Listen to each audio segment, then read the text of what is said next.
Vinayaka sir మరి ప్రామాణిక వ్యక్తిత్వారు ಗಂಟೆ ಕುದರದು ಇತ್ತೆ ಈ ದೇಶದ ಸಂವಿಧಾನದ ಇನ್ಮನೆ ಪರಿಚಯದಾಗ ಸೇರಾವಣದ ಮನ್ಪನ ಒಂಜಿ ನಮ್ಮ ಬೇಡಿಕೆ ಆಯ್ತಾ. ಒಟ್ಟಿಗೆನೆ ತುಳುನು ಈ ಕರ್ನಾಟಕ ರಾಜ್ಯದ ಹೆಚ್ಚುವರಿ ಅಧಿಕೃತ ಭಾಷೆ ರಾಜ್ಯ ಏನ ಆಂಧ್ರ ಪ್ರದೇಶ ಅಲ್ಪದ ಅವನಿ ಗೈಡ್ ಲೈನ್ಸ್ ಆ ಪ್ರಕಾರ ನಮ್ಮ ಇನ್ನು 11 ನಮ್ಮ ರಾಜ್ಯ ಎಲ್ಲ ಜಾರಿ ಮನ್ಪರೆ ಉಲ್ಲ ಅಂಚಿನ ವ್ಯವಸ್ಥಾಪನಗ ಮೂಲು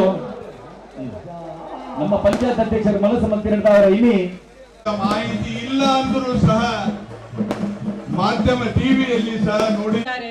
ಎಲ್ಲರ ಮಹಿಳಾ ಶಕ್ತಿಯಾಗಿ ಪಂಚ ಗ್ಯಾರಂಟಿ ಯೋಜನೆಯನ್ನ ಕೊಡುವ ಮುಖಾಂತರ ಈ ರಾಜ್ಯದಲ್ಲಿ ನಮ್ಮ ಕರ್ನಾಟಕ ಮಾದರಿಯನ್ನಾಗಿ ಮಾಡಿದಂತಹ ಉಪಮುಖ್ಯಮಂತ್ರಿಗಳಿಗೆ ನಿಮ್ಮೆಲ್ಲರ ಪರವಾಗಿ ಪ್ರೀತಿಪೂರ್ವಕವಾದಂತಹ ತುಂಬು ಹೃದಯದ ಸ್ವಾಗತವನ್ನ ಬಯಸ್ತಾ ಇದ್ದೇವೆ.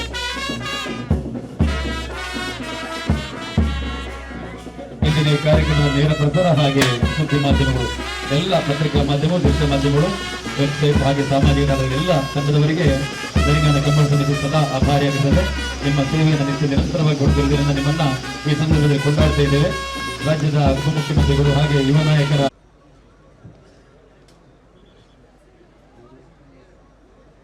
ನಮ್ಮ ಡಿಸಿಸಿ ಅಧ್ಯಕ್ಷರು ಈಗಾಗಲೇ ಮೆಸ್ಕಾಮಿನ ಅಧ್ಯಕ್ಷರಾಗಿ ಆಯ್ಕೆಯಾದಂತ ನಮ್ಮ ಹರೀಶಣ್ಣ ಸಿಎಂ ಆಗಿ ಮಗದೊಮ್ಮೆ ತಮ್ಮನ್ನು ಇಲ್ಲಿ ಕರೆಸುವಂತ ಪ್ರಾಮಾಣಿಕ ಈ ಭಾಗದ ಸತ್ಯ ನಿಮ್ಮನ್ನೆಲ್ಲ ಆರೈಸಲಿ.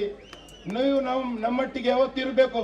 ಇವತ್ತು ರಾಜಕೀಯದಲ್ಲಿ ಎಲ್ಲ ಎದೆಗಾರಿಕೆಯಲ್ಲಿ ಇರುವಂತಹ ವ್ಯಕ್ತಿಗಳು ಇರಬೇಕು.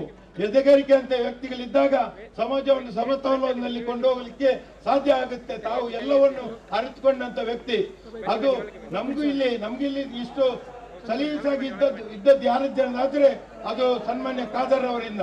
ಖಾದರ್ ಅವರಿಗೆ ಯಾವುದೇ ಜಾತಿ ಪಕ್ಷದಲ್ಲಿ ಇಲ್ಲ, ಯಾವುದೇ ಮನೆ ಬಾಗಿಲಿಗೆ ಹೋಗ್ಲಿಕ್ಕೆ ಸಾಧ್ಯ ಇಲ್ಲ.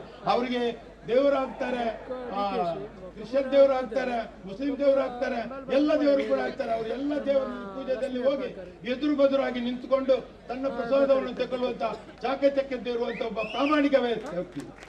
ಇವತ್ತು ಯಾರಿಗೆ ಸಮಾಜ ಕಟ್ಟಬೇಕಾದ್ರೆ ಇವತ್ತು ಇಷ್ಟು ಜನ ಕೂಡಬೇಕಾದ್ರೆ, ಇಷ್ಟು ಹಿಂದೂ ಮುಸ್ಲಿಂ ಕ್ರಿಶ್ಚಿಯನ್ ಎಲ್ಲ ಧರ್ಮದವರು ಕೂಡಬೇಕಾದ್ರೆ ಅವರ ಸಮಾಜ ಕಟ್ಟುವಂತ ಪ್ರಾಮಾಣಿಕ ಸತ್ಯದ ನೆರಳು ಈ ಇಷ್ಟು ಜನ ಕೂಡ್ಲಿಕ್ಕೆ ಸಾಧ್ಯವಾಯಿತು. ಆದ್ರಿಂದ ನಾನು ಹೆಚ್ಚು ಮಾತಾಡೋದಿಲ್ಲ. ಇದರ ಒಟ್ಟಿಗೆ ಅವರ ತಮ್ಮ ಅವರು